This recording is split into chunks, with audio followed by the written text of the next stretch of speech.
اور ٹیچرز کا پیار وصول کرتی رہی۔ اسکول اور کالج میں اسے جتنی اہمیت دی جاتی تھی اور جتنا پیار کیا جاتا تھا، اس کا ہمارے والدین تصور بھی نہیں کر سکتے تھے۔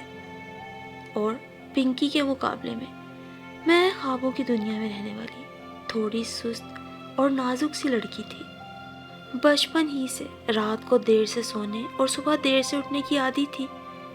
پنکی اور میں گرمیوں میں برابر بستر لگایا کرتی تھی۔ پنکی جب تک صحن کی لائٹ جلتی پڑھتی رہتی اور مجھے بھی پڑھنے کی تلقین کرتی، مگر مجھے ٹھنڈے بستر پر لیٹ کر تاروں بھرے آسمان کو دیکھنا بہت اچھا لگتا تھا۔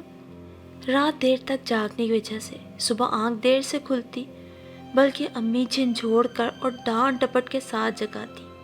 امی جی، صبح صبح مجھے ایسے نہ اٹھایا کریں، تو پھر کیا ہار پھول لے کر شہزادی کی خدمت میں حاضر ہوا کروں؟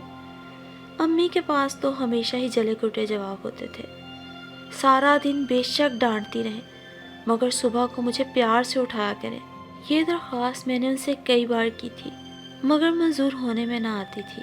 میری خواہش تھی کہ امی ابا کبھی مجھ سے بھی نرم گرم سا پیار کریں، جیسے میری باقی دوستوں کی مائیں ان سے کرتی ہیں، مگر یہ پیار مجھے نہ ملتا۔ بہت چھوٹی تھی تو امی کی خوشی کی خاطر بڑے بڑے کام کرتی، مگر ان کی طرف سے کبھی بھولے سے شاباش بھی نہ ملی۔ پھر میں نے کام کرنا ہی چھوڑ دیے۔ کیا فائدہ جب کسی کو ہماری پرواہ ہی نہیں۔ لوگوں کی اتنی ساری بیٹیاں ہوتی ہیں، پھر بھی وہ بیٹیوں سے پیار کرتے ہیں۔ ایک ہمارا گھر ہے، 2 بیٹیاں ہی پہاڑ لگتی ہیں، جبکہ یہاں دولت کی کمی بھی نہیں جو جہیز بنانے کے خیال سے ان کی نیندیں حرام ہو جائیں۔ اسکول سے واپس آ کر ہم دونوں بہنیں گھر کے کاموں میں جٹ جاتی، ساتھ ساتھ پنکی مجھے اپنی کلاس میں پیش آنے والے دلچسپ واقعات سناتی رہتی۔ آج ٹیچر نے سب کے سامنے میری اتنی تعریف کی۔ آج ٹیسٹ میں میرے سب سے زیادہ نمبر آئے۔ ٹیچر نے یہ کہا۔ آج میں نے ٹیچر کے ساتھ مل کر کلاس کی کاپیز چیک کی۔ مجھے اس پر بڑا رشک آتا۔ گھر میں نہیں تو اسکول میں اس نے کتنی اہمیت حاصل کر لی تھی۔ تم بھی محنت سے پڑھا کرو سمی، پھر سب ٹیچرز تم سے بھی پیار کریں گی۔ وہ مجھے سمجھاتی، مگر کوشش کے باوجود بھی میں زیادہ نہ پڑھ پاتی۔ کتاب سامنے کھولے میں دور خوابوں کی وادی میں بہت دور نکل کھڑی ہوتی، جہاں پیار کرنے والے لوگ ہوتے، اچھا کھانا، اچھے کپڑے ہوتے، جبکہ یہاں اس گھر میں ہفتے میں 4 دن موسم کی سبزی پکتی تھی۔ اگر ہمیں نہیں پسند تو نہ صحیح، امی ابا میں کوئی اور بات ملے نہ ملے، مگر ایک بات تو طے تھی، دونوں کنجوس مکھی چوس تھے۔ مجال ہے جو کبھی گھر میں سویٹ ڈش بن جائے۔ پلاؤ مہینے میں صرف 1 بار، گوشت 2 بار اور بس، باقی کے دن الا بلا۔ مہمانوں کو بھی خالی چائے پٹر کھانا ان کے خیال میں عین مناسب تھا۔ ہم بہنوں کو جیب خرچ کے نام پہ اتنے کم پیسے دیے جاتے، 5 روز تک جمع کر کے چھٹے روز کینٹین جانے کے قابل ہوتی۔ شاہد بھائی کی بات دوسری تھی۔ امی لاکھ کہتی، بیٹا مہنگائی کا زمانہ ہے، ہاتھ روک کے خرچ کیا کرو، مگر بھائی روزانہ ہی ہاتھ پھیلائے ان کے سامنے کھڑا ہو جاتا۔ ان کی تقریر بڑے صبر کے ساتھ سننے کی بجائے بار بار روپے چاہیے کا شور کرتا اور لے کر ہی ٹلتا۔ میں اکثر سوچتی، اگر میرے پاس بہت سے پیسے ہونا تو میں کینٹین سے نان کباب ایک ساتھ لوں اور کوک بھی۔ اف، کتنا مزہ ہوگا، جبھی تو لڑکیاں دھڑا دھڑ لیتی ہیں۔ کلاس میں سریا میری بہترین دوست تھی، مگر اس دوستی کی اصل وجہ یہ تھی کہ ہم دونوں کے گھر ایک ہی کالونی میں تھے۔ وہ، پنکی باجی اور میں اکٹھی اسکول جاتی تھی۔ سریا کا گھر پہلے تھا اور ہمارا بعد میں۔ کئی بار اس نے ہمیں اپنے گھر آنے کی دعوت دی، مگر پنکی کو جانے کیوں گھر آنے کی جلدی ہوتی، ہمیشہ پھر کبھی پر ٹال دیتی۔ بالآخر جب پنکی نے میٹرک کر لیا اور وہ کالج چلی گئی، تب ایک بار سریا کے بے انتہا اصرار پر میں اس کے ساتھ اس کے گھر چلی گئی۔ آخر دیکھوں تو سریا کی امی کیسی ہیں، اور اس کی امی کو دیکھ کر مجھے لگا جیسی محبت کرنے والی ماں کا خواب میں دیکھا کرتی تھی، اس کی تعبیر سریا نے پالی تھی۔ کتنے پیار سے اس سے بات کرتی تھی، توجہ سے اس کا کہا سنتی تھی۔ انہوں نے مجھے کھانے پر روک لیا۔ مجھے پتا تھا آج گھر میں شلجم پکے ہوں گے، اسی لیے انکار کرنے کی بجائے بیٹھ گئی، اور یہ کھانا جو میرے سامنے آیا، مجھے لگا آج میری زندگی کا حسین ترین دن ہے۔ مٹر پلاؤ، کباب، آلو گوشت، پتہ نہیں کتنے امیر ہوں گے یہ لوگ۔ میں ان سے بہت متاثر ہوئی، اور بس پھر اکثر ہی اسکول سے واپسی پر میں سوریا کے گھر جانے لگی، اور مزیدار کھانے کھانے کو بھی ملتے۔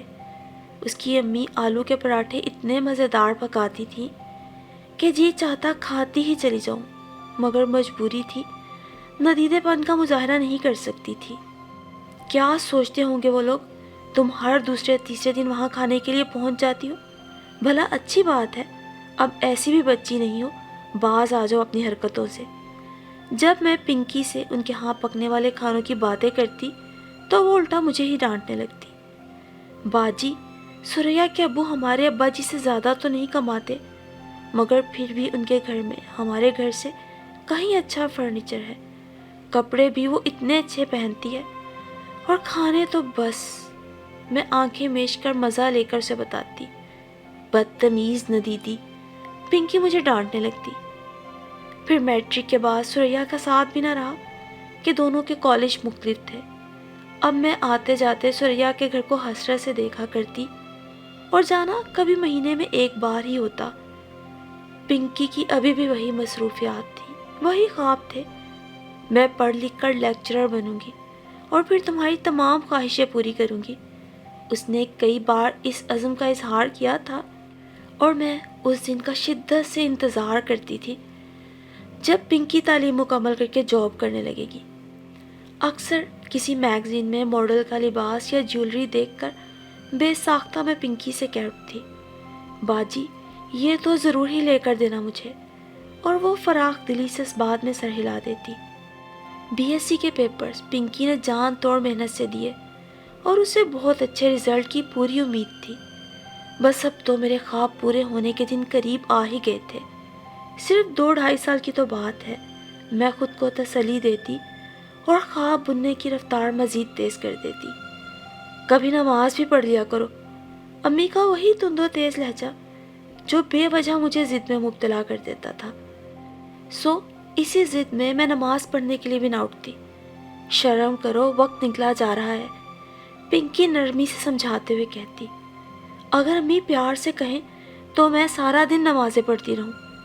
نماز امی کے لیے نہیں پڑھنی، بس اب اٹھ جاؤ، شاباش۔ اور پنکی کے تھوڑا پیار سے کہنے پر میں جھٹ نماز پڑھنے کے لیے اٹھ جاتی۔ ہمارے گھر میں اکثر و بیشتر ہی میلاد کی بابرکت محفل منعقد کروائی جاتی تھی۔ ابا جی بھی باقاعدگی سے مسجد جاتے تھے اور ذکر کی محافل میں شرکت کرتے تھے۔ شاہد بھائی کی البتہ اپنی ہی دنیا تھی۔ پنکی آج کل پڑھائی سے فارغ تھی، اس لیے گھر کا تقریباً سارا کام اس نے سنبھال رکھا تھا۔ میں فارغ اپنے سامنے کتابیں کھولے خواب بننے میں مصروف رہتی۔ مجھے لگا کرتا تھا زندگی میں ایک دن ضرور مجھے اپنے خوابوں کی تعبیر حاصل ہوگی۔ جبھی تو ایک روز جب ابا کے دوست اعجاز چچا اپنی بیوی اور دونوں بیاہتا بیٹیوں کے ساتھ ہمارے یہاں آئے، ان کی آمد سے زیادہ حیرت مجھے اس بات پر تھی کہ مہمانوں کو خالی چائے نہیں دی گئی، بلکہ سموسے، بسکٹ، کیک اور مٹھائی بھی ساتھ رکھی گئی۔ میں تو انتظار کر رہی تھی کب مہمان جائیں اور ان کی بچی ہوئی اشیاء پر ٹوٹ پڑوں۔ وہ لوگ بھی صبر کا امتحان لینے پر تلے ہوئے تھے۔ کافی دیر بیٹھے رہے اور جاتے ہوئے پنکی کو خوب بھینچ کر پیار کرنے کے بعد اس کے ہاتھ پر 500 کا نوٹ رکھ دیا۔ میں نے چونک کر باجی کی صورت دیکھی، جن کا رنگ خطرناک حد تک پیلا پڑ رہا تھا۔ کیا ہے یہ؟ غیر ارادی طور پر میرے منہ سے نکلا۔ ہم نے تمہاری باجی کو اپنی بیٹی بنا لیا ہے، ہم نے انہیں اپنے صادق کے لیے پسند کر لیا ہے۔ میرے اور پنکی کے گرد ایک دم جیسے دھماکے ہونے لگے۔ صادق، وہ بمشکل میٹرک کرنے والا کالا کلوٹا، چھوٹے سے قد کا، بھلا اس کا پنکی کے ساتھ کیا جوڑ؟ میں نے پر احتجاج نظروں سے امی کی طرف دیکھا، وہ میرے تاثرات پہچان کر کڑے تیوروں سے مجھے گھور رہی تھی۔ خواتین کے جاتے ہی پنکی بھی رونے لگی اور کہہ دیا، مجھے ابھی شادی نہیں کرنا، میں پڑھنا چاہتی ہوں۔ بس بیوی، بند کرو یہ رونا دھونا، میں بیٹیوں کو سر پہ چڑھانے کی قائل نہیں، بہت پڑھ لیا، اب اپنے گھر جانے کی تیاری کرو، میرے لیے شادی کی رہ گیا ہے کیا؟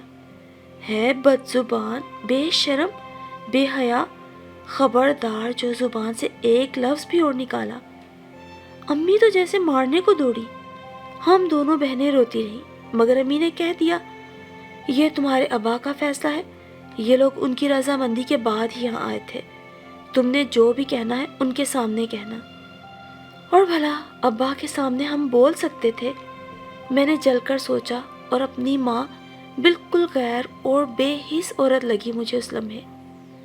پھر کیا، شام کو ابا گھر آئے، امی کے اور ان کے درمیان دیر تک بات چیت ہوتی رہی اور بے چین سی پنکی برآمدے میں ادھر سے ادھر چکر لگاتی رہی۔ میں چائے بنا کر ابا کو دینے گئی تو پنکی بھی کمرے میں آ گئی۔ ابا جی، مجھے یہ رشتہ قبول نہیں ہے۔ ڈرپوک سی، صلح جو سی میری بہن کی اتنی جسارت، میرا دل خوف سے کانپنے لگا۔ میرے ہاتھ سے چائے کا کپ گرتے گرتے بچا اور ابا بھی حیران سے پنکی کی صورت دیکھنے لگے۔ کیا واقعی یہ بات پنکی نے کہی ہے؟ کیا کہا تم نے؟ یقیناً انہیں یقین نہیں آیا تھا جو ان کے کانوں نے سنا۔ کہا بھی وہی گیا ہے، مجھے یہ رشتہ قبول نہیں ہے، میں ابھی پڑھنا چاہتی ہوں۔ میں نے دیکھا یہ سب کہتے ہوئے پنکی باجی کا دل یوں دھڑک رہا تھا گویا ابھی پسلیاں توڑ کر باہر آ جائے گا۔ میں نے چاہا باجی اور ابا جی کے درمیان آ جاؤں، باجی کو ان کی نظروں سے نکلتے شعلوں سے بچا لوں۔ تم سے کسی نے پوچھا ہے کہ تم کیا چاہتی ہو؟ لہجہ تھا یا لپکتی ہوئی آگ؟ مگر میرا یہ فیصلہ، یہ جملہ پورا ہی نہ کر سکی وہ۔ اس کی ہمت جواب دے گی، تمہیں ہم نے پالا پوسا، اتنا بڑا کیا، تعلیم دلوائی، اچھا کھلایا، اچھا پہنایا، بدلے میں تم سے کچھ نہیں مانگا۔ مانگتے بھی کیوں، تم دے ہی کیا سکتی تھی؟ اولاد ہو ہماری، ہمارا پورا حق ہے تم پر، چاہے تو بیاہ دے، چاہے تو ساری عمر کنوارا ہی بٹھائی رکھے۔ ابا جی، میں نے کچھ کہنے کے لیے منہ کھولا۔ خبردار جو تم لوگوں نے کوئی بکواس کی، میں زبان کھینچ لوں گا، چلو دفعہ ہو جاؤ دونوں یہاں سے۔